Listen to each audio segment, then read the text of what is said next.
ഇന്ത്യയിലെ ഹൈന്ദവ സഹോദരങ്ങൾ, ഹൈന്ദവ ധർമ്മം മഹത്തായ ധർമ്മമാണ്, ഇന്ത്യയുടെ പാരമ്പര്യത്തിന്റെ ഭാഗമാണ്. വേദോപനിഷത്തില്ലാത്ത ഒരു ഇന്ത്യ, ഇതിഹാസങ്ങളില്ലാത്ത ഒരു ഇന്ത്യ നമുക്ക് ചിന്തിക്കാനേ കഴിയില്ല. ഭഗവത്ഗീതയും ഉപനിഷത്തുമൊക്കെ ഇന്ത്യയുടെ വലിയ ആത്മീയ കലവറകൾ മാത്രമല്ല, അത് വലിയ വലിയ തത്വങ്ങളുടെ, വലിയ വലിയ ആശയങ്ങളുടെ പ്രകാശവത്തായ ചോദനകൾ കൂടിയാണ്. ആ ഇന്ത്യ തന്നെയാണ് ഈ മറ്റ് മതങ്ങളെ നെഞ്ചിലേറ്റിയത്.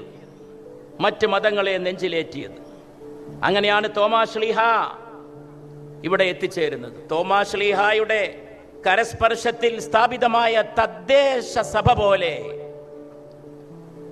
സ്വാതന്ത്ര്യ സമരത്തിൽ പങ്കെടുത്തുകൊണ്ട് അധിനിവേശത്തിന്റെ ശക്തികൾക്കെതിരെ പോരാടിയ പാരമ്പര്യത്തോടെയാണ് ഈ ഓർത്തഡോക്സ് സഭ അഭിമാനത്തോടുകൂടി എഴുന്നേറ്റ് നിൽക്കുന്നത്. അതിൻ്റെ ഏറ്റവും വലിയ അഭിമാനം ഈ ജീവകാരുണ്യ പ്രവർത്തനങ്ങളാണ്.